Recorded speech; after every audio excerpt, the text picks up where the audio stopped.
A philosopher asked Buddha, "Without words, without silence, will you tell me the truth?" The Buddha sat quietly. The philosopher then bowed and thanked the Buddha, saying, "With your loving kindness I have cleared away my delusions and entered the true path." After the philosopher had gone, Ananda asked Buddha what the philosopher had attained. The Buddha commented, "A good horse runs even at the shadow of the whip."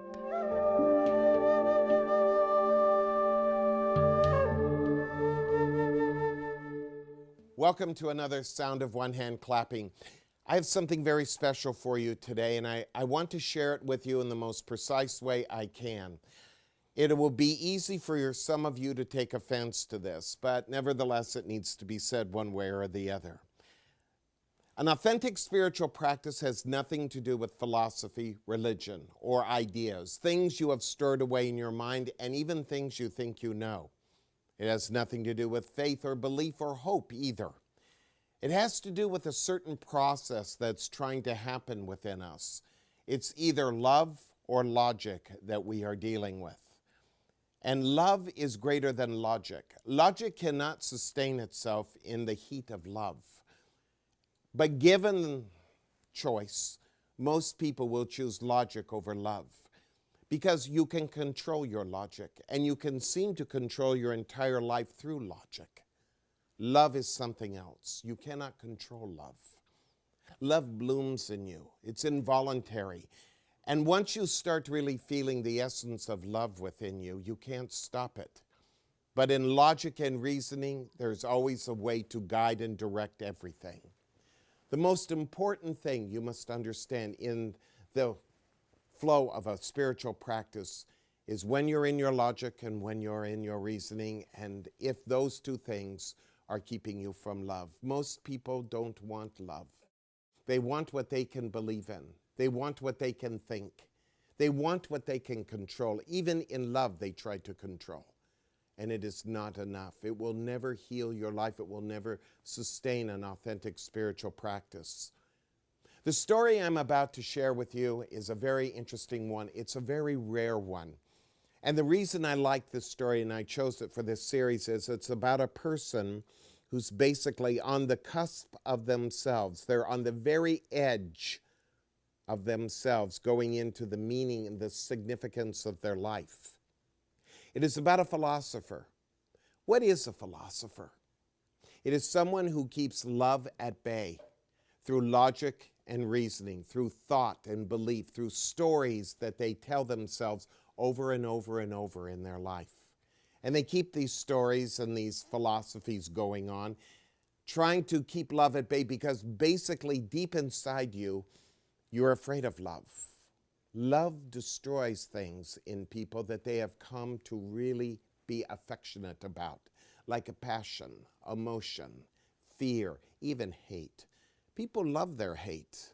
They sustain it through self-righteousness, and they sustain it by keeping the attitude that they know what is morally right, what is morally good, what is morally useful. But they never, ever find the awakening of love. Love is not something that people awaken to in our culture. It's all about who's right, who's pungently right, not who is flowering in love. Love requires humility. And in humility, I must realize the faultiness of my logic and my reasoning, which is why most people would rather read a book or listen to somebody that appeals to their hatred, their sense of fear, to come up with a philosophy that fits their rationale. Most philosophies are there to fit the mind, but the heart can't fit the mind. The heart is the heart. You belong to the heart. Your mind belongs to the philosophy of the culture, of your mother, your father, your family, your friends. But your heart belongs to life. Love belongs to life. This philosopher comes to the Buddha, and he asks the Buddha to tell him the truth. He wants the truth, but he wants it in a way that is wordless. He doesn't want any more words, any more teachings. He doesn't want to hear one more idea about truth. He just wants the truth. And what is the truth but love? How do you teach love? You can't. Love cannot be taught, it must be caught. You catch it from within yourself. You can catch it from nature. You can catch it from everything that lives inside you that is the intrinsic goodness, the intrinsic life of you. But it can never be taught. So the philosopher comes to the Buddha and he says, tell me the truth. I want the whole truth. Buddha answered his question by remaining silent. He never said a word. He just closed his eyes. The man felt his silence reach him. You see, silence is the language of love. Love is not about verbiage. It is not about thoughts. And it has no reasoning involved in it. But once you truly listen to the sound of one hand clapping, that gap, that pause between your thoughts, you come to a certain place where the language of love can finally reach you. You know this language deep inside. You know it. You forget it. You toss it away to be social, to be analytical, to be a believer, to be a part of many, many people, not to individuate out of that, but to become a part of everything that you believe in that makes you feel as though you're with a whole group. I'm saying to you, be an individual in love. When you meditate, you don't meditate to be like others. You don't meditate to be better than others. There is no logic and reasoning to love. You sit in love and you let being take over. When Gurdjieff used to invite students to him, he would ask them only one question. What do you want? Philosophy or being? If you wanted philosophy, you wanted thought. But if you want being, you want silence. Learning to hear the sound of one hand clapping, to be able to hear it in its full silence, is the measure of the greatest love that ever lived in you.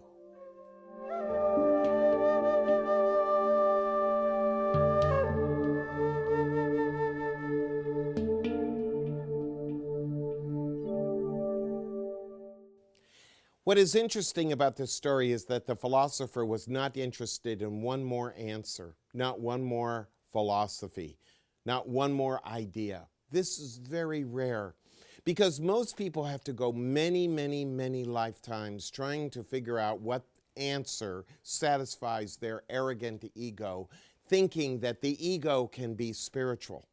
And that's why we are where we are. People love to read and study and think, and then they put it away and they go out and live what they call their real life. And what is a real life? Oh, it's the one that people live outside themselves, how they deal with their family, their friends, their job, their community. And their philosophy goes right out the door, even if it's about love. It goes right out the door. It's all about getting our way. Our real philosophy is, I want, and whatever I want, I must have, and whatever I must have, it has to be right. And that's as far as it goes. But this philosopher was totally different. Evidently, his many, many lives and in his many, many thoughts had worn him down and wore him down and wore him down. And evidently, for whatever reason, maybe his own inner work, he was ready to drop ideas and philosophy. That's the kind of student I am always looking for. The one who is willing to drop their ideas and their philosophy and place themselves in a posture and in a position where they can have a direct experience with it. With what? With love. The most frightening thing that will ever happen to you is love. So the philosopher bows to the Buddha and says, thank you very much. You have cleared away my delusions and my illusions. And he started to walk away. Ananda was sitting next to Buddha and said, what was cleared away? And Buddha, it is said, looked at him and said, the greatest racehorse is one who needs only the shadow of the whip. There are 3 different kinds of racehorses, Buddha taught. There are 3 different kinds of students and people. The first one is the racehorse who needs the whip to the marrow of the bone. This is the type of person who learns the very hard way. They need lots of right and wrong and good and bad, and they need lots of things to happen to them that hurt them very deeply. Now, I'm not saying that's wrong, but it's painful. We've all been there. I've been there, and I'm sure you have been there too.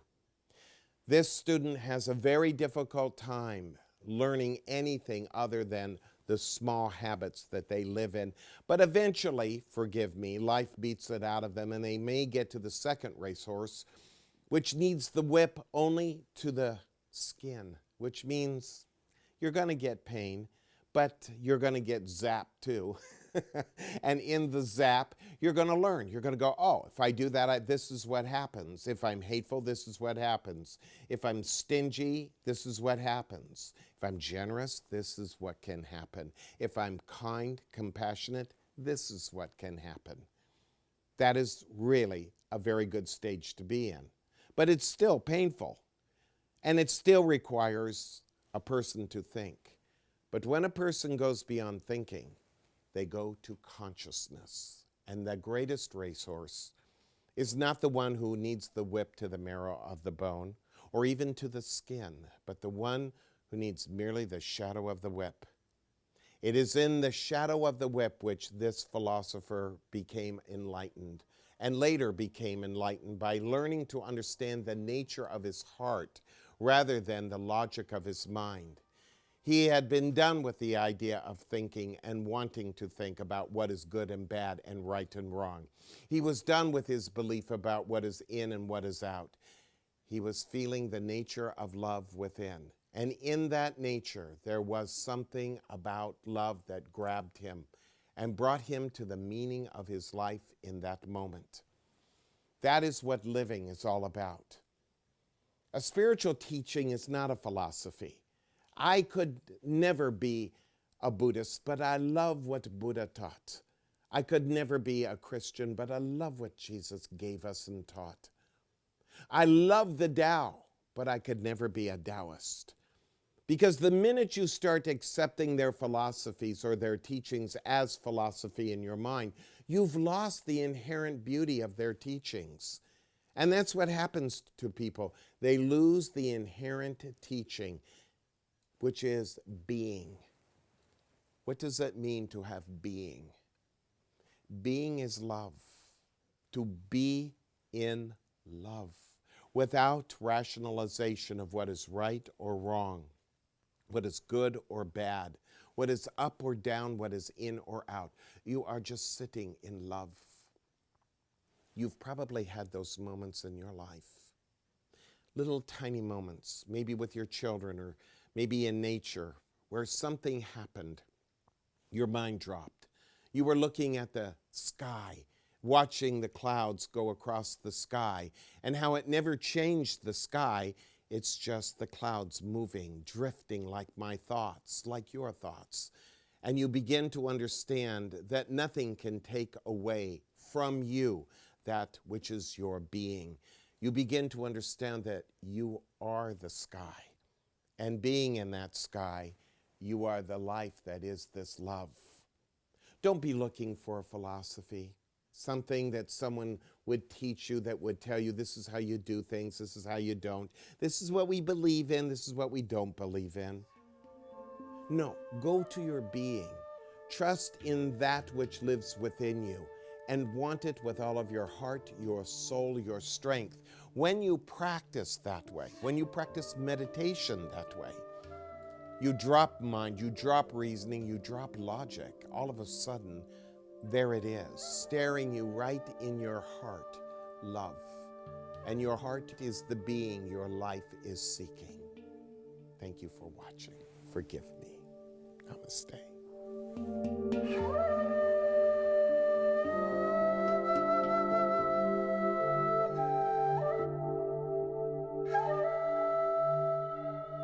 We're here at Yokoji Zen Center up in the beautiful mountains of Idlewild.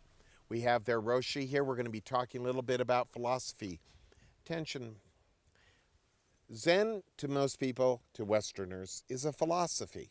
And they don't really understand how Buddha fits into it either. Yeah. So they go, is it Zen or is it Zen Buddhism? Oh, I know what Zen Buddhism is. And when I ask them, tell me what Zen it's about Buddha.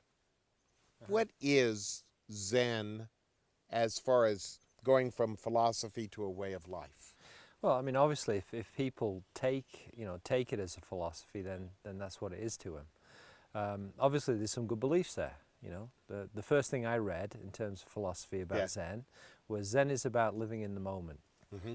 And so I can do that. And how many years ago was that? That was, if I can remember. 20, 30 years ago? Yes, 36 years ago. Wow. 36 years ago, yeah. Okay, go on. And so that was great. So then it had to turn into a practice for me, because that felt like a great thing to do. Right. It would bring peace, and actually the promise that was made in that philosophy is that it was actually true. But then I had to do the experiment to see if it was really true. What would be the experiment? The experiment was trying to live in the moment, instead of usually trying to work out the world in my head and just go off into fantasies and et cetera, et That's cetera. what most people think Zen is in meditation, fantasy. Yeah, no, not at all. It's the opposite. It's actually playing the game of putting thought on one side as a method. As a reality, it's just learning from the present moment, whatever arises, whether it be internal, external. And then life becomes very interesting from that perspective. It's not at all boring, even when you're doing nothing. Just like there's very little parallels in the Western, say, tradition about sitting still in meditation. Closest I can get is some old guys sitting on the porch, on the rocking chairs. Yeah. And one of the things is that, well, they don't have much to do. But the thing is that they're actually appreciating life and the things that are going on without having to do something. Doing without doing. That is a great gift. Yeah.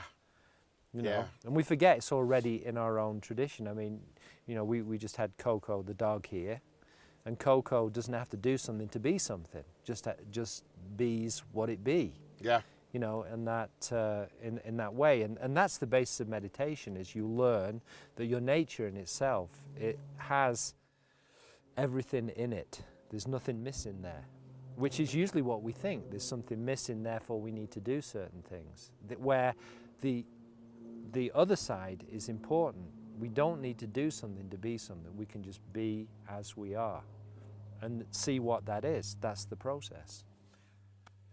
As that process goes on, I would imagine for most people that I would know, they get very frightened. They're losing themselves. They're losing who they believe they are. Yeah. And they start to get very freaked out. At least my students, they get very freaked out over it. What do you do? I encourage them. Is that... I slap them up against the head. Is that right? Knock it off. Yeah. No. So you encourage them, huh?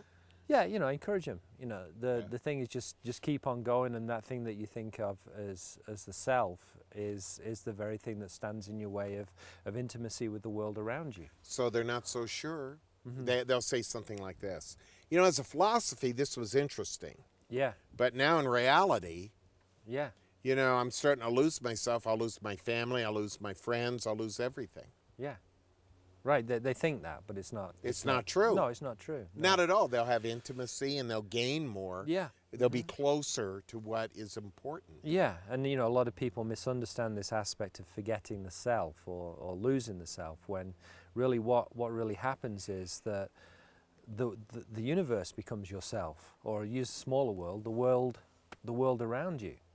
It's just that the things that get in the way are lost. I love what you just said. The universe becomes yourself. The whole thing, the whole huge thing. So beautiful. And yet it's all contained in any given moment we're in. Yeah. It's very hard to teach people. Yeah. First you need words. Yeah. Then you try to go wordless, and then they want words again, and then you go back to wordlessness, and eventually, back and forth, they finally realize that the real teaching is wordlessness. It's Yeah, all well, about energy yeah. and tone. Yeah, doing your life. Yeah, Yeah. living life, Yeah.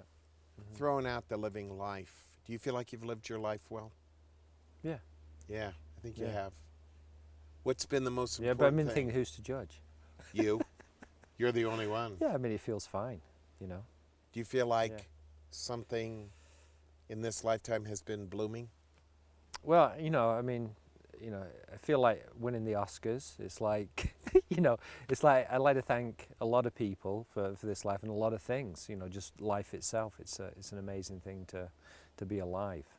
It You know? is. Yeah, I mean, we've lost a common friend, Right. and you know, even on that level, is that I feel very grateful to be alive. And with him dying and people dying, is that I know that my life is impermanent, and might as well make the best of what I've got.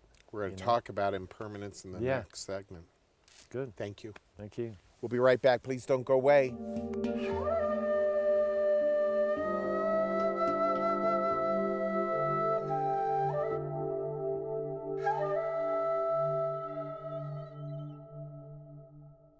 I really enjoyed Tension's insight into philosophy and how useless it is, because basically when you're trying to help people, that's what they want, philosophy. And they think they've got it once they agree with some philosophy, and that's not it at all. You probably have a philosophy, and I could follow you along all day long and show you, well, you said you believe in this, but now you're doing this. And you said you believed in that, now you're doing that. I could show you day in and day out how philosophy is very, very much an ideal, but not much of something that people live. Let me give you something to work on, something to play with. Work on loving kindness. What does that mean? It means no matter what is going on in your day, no matter what is going on in the course of your immediate moment, it requires only one thing. Not your philosophy, not your religion, not your concepts and your precepts, but your kindness. And what does kindness look like?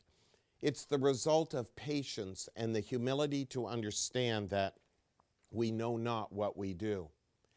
If you have that kind of basis with your inner life, you will have the basis to be very helpful to humankind. Humankind doesn't need one more answer. We already have too many answers in this world. We already have a ton of questions too. What we really need is loving kindness, which means I am patient. I don't need to be right.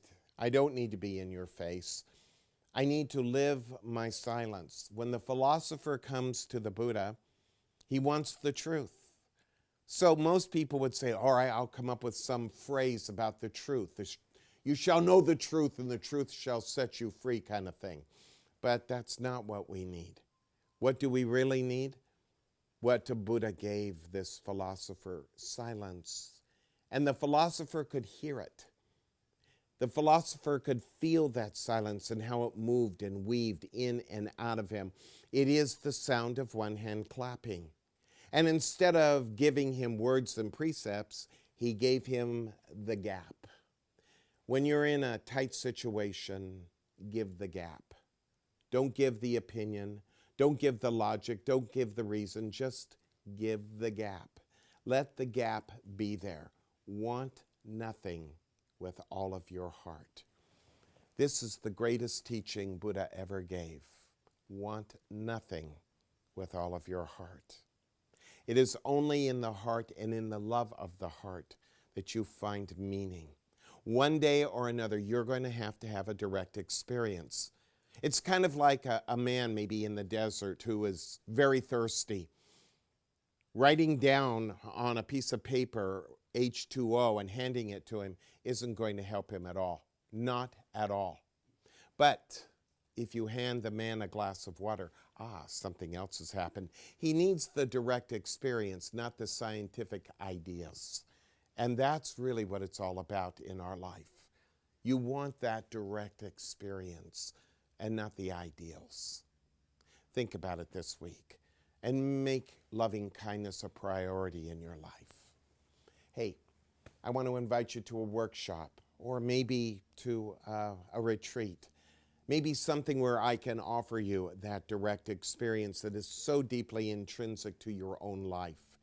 You have yet to discover who you really are, and you won't find it through your thinking.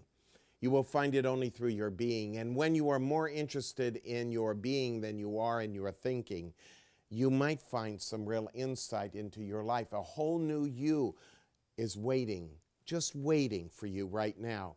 So go take a look at my website at www.aspire.org and take a look at workshops and retreats, and I'd like to invite you to be with me. And my new series, The Sound of One Hand Clapping. My 4-disc set with all 8 of these discourses is on these CDs, and I think you will find them immensely helpful, especially if you're looking at your life not wanting one more philosophical answer to one more silly question that your mind can propose to you about the meaning of your life. Everybody has questions, questions, questions. None of them are answered. None of them are satisfied. The only way you will ever know the meaning of what it is that you are is to have a direct encounter with what you are and what lives within you as being. I'm honored to have this time with you, and I'm grateful that you took the time to watch Aspire. And maybe in something that I gave you here, maybe in some of the examples I gave you, you'll take a look at your life from a different perspective. Remember what the Buddha taught. It is so important. Want nothing with all of your heart. Give up the answers, the questions, and the whole thing altogether. Don't look at your life from the academic point of view. Look at your life from the love point of view. Look at how you feel deep inside and respond to that beyond your emotions and passions and reasons, and I think you'll find something very unique. Come to the website. Come play around. There's lots of things for you to look at. There's radio programs, my commentary, my podcast, my video cast. All of that is there to be of service to you. And I want you to know it's done to help you, maybe to liberate you a little bit from what you're used to living with. And I hope you will take the time to listen to some of my radio programs while you're there. And if you haven't asked a question for my radio program, you can go to the website, go to the radio section, and email me. If you have a question or a comment about our programs, I'd love to hear from you. I really would. Thank you for allowing me to be in your life, and forgive me. Namaste.